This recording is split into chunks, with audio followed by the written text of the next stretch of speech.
Ce n'est pas la matière qui a créé le monde, c'est son absence. Cette idée, déconcertante au premier abord, se trouve au cœur des cosmologies les plus anciennes de l'Orient. Le taoïsme, par exemple, ne part pas de la substance, émet du vide. Il ne cherche pas à comprendre ce qui est, mais ce qui permet à quelque chose d'être.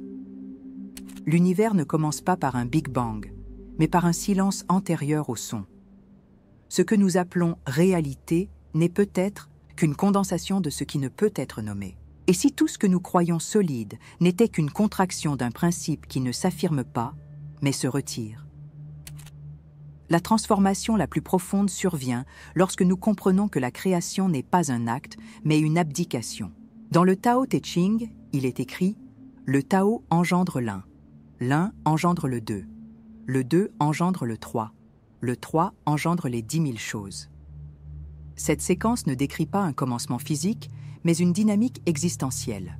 L'origine n'est pas une entité dotée d'identité, mais une absence pleine de puissance. Cette vision modifie profondément notre manière de regarder le monde, la nature et nous-mêmes.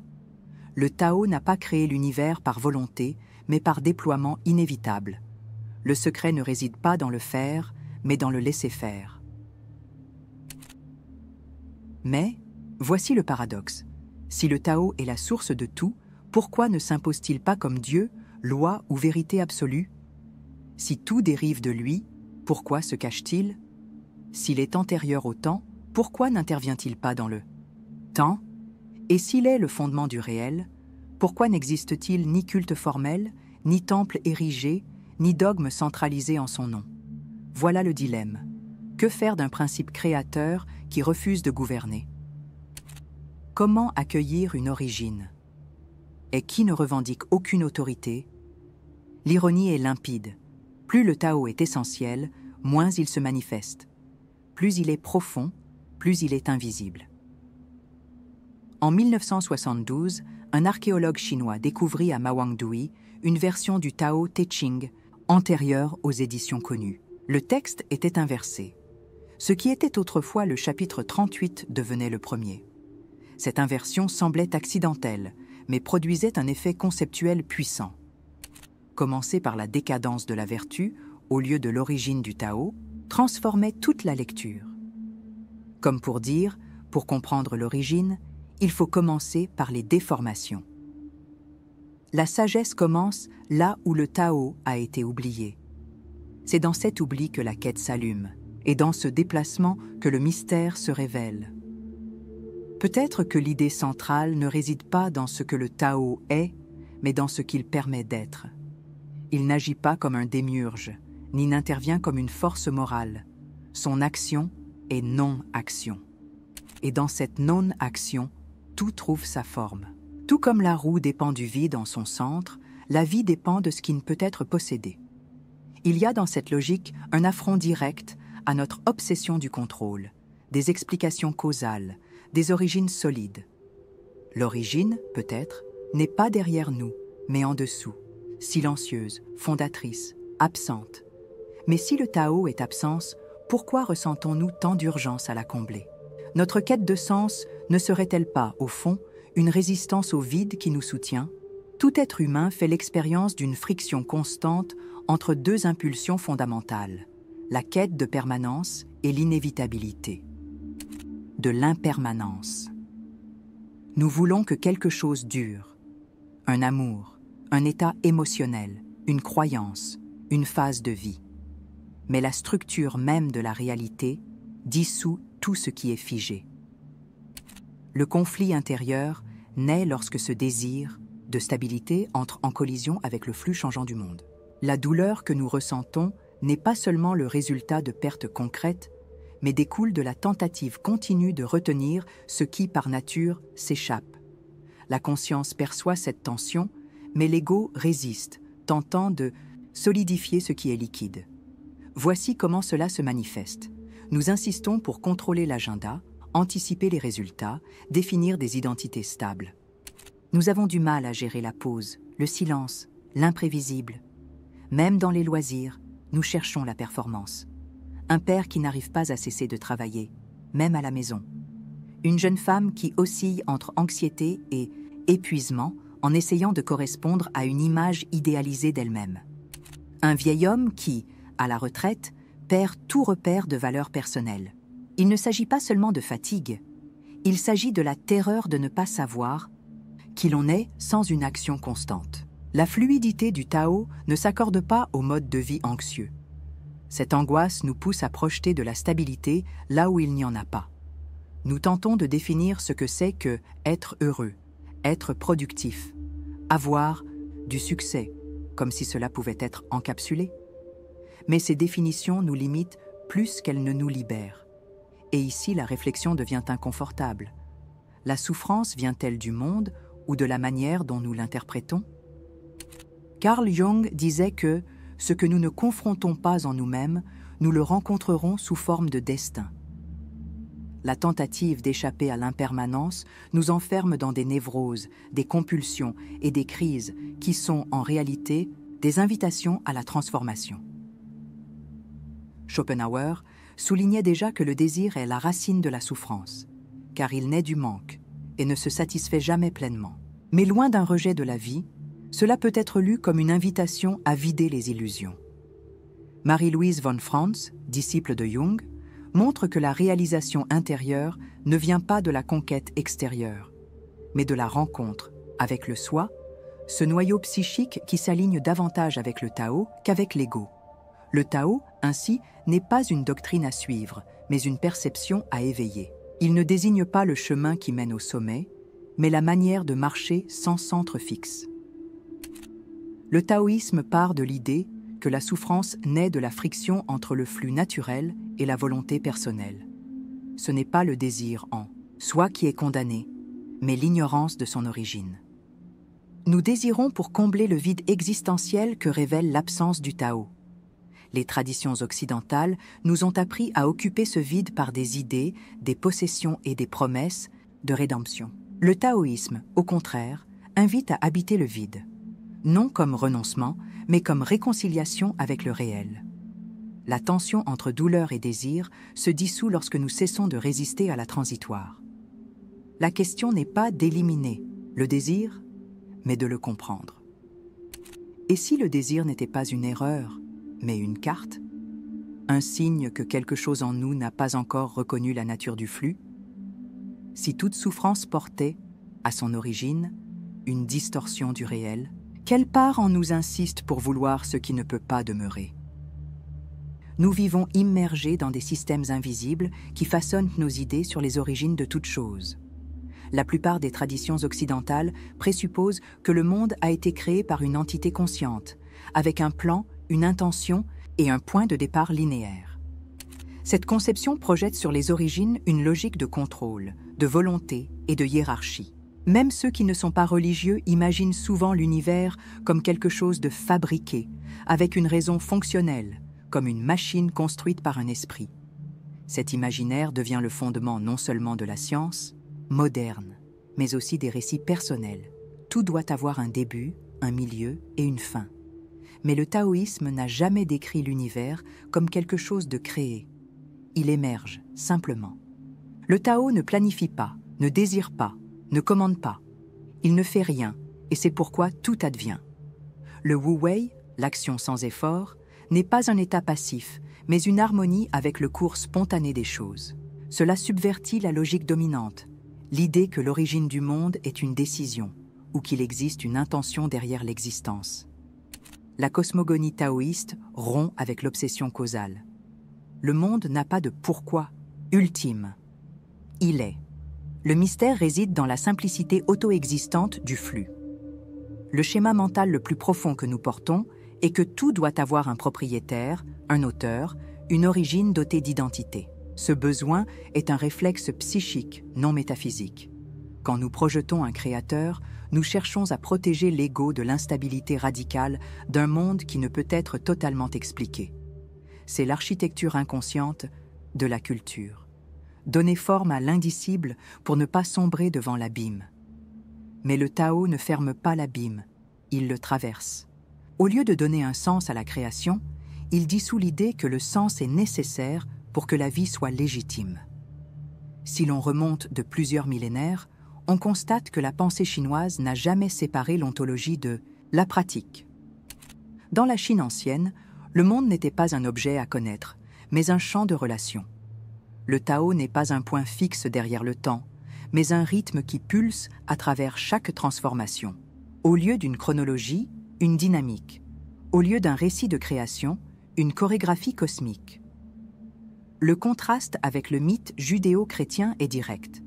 Tandis que la Genèse commence par la parole et la séparation, le Tao commence par le silence et l'indistinction. Le monde ne commence pas, il advient. Voici le tournant. Le Tao n'explique pas l'origine du monde, il dissout le besoin de l'expliquer. La vraie sagesse ne réside pas dans la compréhension de ce qui a tout déclenché, mais dans la prise de conscience que cette question n'a peut-être jamais été la plus importante. L'obsession de l'origine est un piège de l'ego qui cherche à figer ce qui est par essence fluide. Le Tao nous enseigne que l'origine n'est pas derrière le temps, mais présente dans chaque instant, car chaque instant est une émanation directe de l'innommable. Le commencement n'est pas dans le passé, il est dans le maintenant qui n'a jamais commencé. Tu te souviens du conflit entre douleur et désir. Il naît de la tentative de figer ce qui est par nature changeant. Et cet effort vient précisément de l'illusion qu'il y a quelque chose de solide dans notre origine, quelque chose à atteindre, à conserver, à reproduire. Mais le Tao n'offre pas de fondation, il offre des vides. Et dans ce vide, il y a la liberté. Pas la liberté de tout faire, mais la liberté de ne pas devoir contrôler la danse. La création, à la lumière du Tao, n'est pas un événement unique, c'est une continuité sans point de départ. Et cette perception change tout, car si le monde n'a pas été fait, alors qu'essayons-nous de réparer? Maikor, la pratique du Tao, commence lorsque nous acceptons que tout n'a pas besoin d'être nommé pour avoir de la valeur. Dans le quotidien, cela se traduit par des attitudes petites, mais profondes. Écouter sans chercher de réponse. Immédiate, agir sans vouloir contrôler l'issue, permettre qu'une chose se termine sans traîner sa mémoire dans le présent. C'est dans cet espace de non-insistance que la liberté fleurit. Ce n'est pas une liberté éclatante, mais une légèreté silencieuse qui permet d'être sans avoir besoin de prouver. Le Tao n'exige pas la foi, mais la présence. Il ne promet pas le salut, mais la dissolution de l'illusion selon laquelle nous aurions besoin d'être sauvés. Il est courant que des objections surgissent. Si tout coule, alors pourquoi faire des efforts? Ou n'est-ce pas une forme de passivité? Mais le taoïsme n'enseigne pas l'indifférence, il enseigne la non-forçation. Le Wu-Wei n'est pas de la négligence, mais une intelligence subtile. Agir sans friction est bien plus exigeant que réagir impulsivement. Cela demande écoute, discernement, conscience du contexte. L'idée de laisser être ne signifie pas absence d'action, mais action sans distorsion. Quand on comprend cela, la vie cesse d'être un champ de bataille et devient un champ de résonance. On agit en tant que partie et non comme centre. Ce changement de regard apporte des bénéfices concrets, moins d'anxiété, plus de clarté, plus d'espace intérieur. En abandonnant la compulsion du résultat, on ouvre l'espace à l'expérience directe. Les relations deviennent plus honnêtes, car elles cessent d'être des stratégies d'affirmation. Le travail devient plus efficace, car il s'aligne avec le moment, et non avec des attentes rigides. Il ne s'agit pas de résignation, mais d'un ajustement fin à ce qui est. La véritable autonomie ne vient pas d'imposer sa volonté, mais de savoir quand agir et quand permettre. Cela exige lucidité et courage, non fuite. Je pense à un épisode où, ayant perdu quelque chose d'important, un projet dans lequel j'avais investi des années, j'ai constaté, avec surprise, que je ne ressentais ni colère, ni culpabilité, ni soulagement. Seulement du silence. C'est dans ce silence que j'ai compris. La perte n'était pas un échec, mais un redirectionnement. Et ce que je croyais essentiel n'était qu'une forme provisoire. Tout comme la nature ne pleure, pas la fin d'une saison, je pouvais laisser cela mourir sans drame. C'est là que j'ai compris, plus qu'intellectuellement, le Tao. Non comme théorie, mais comme alignement avec le réel.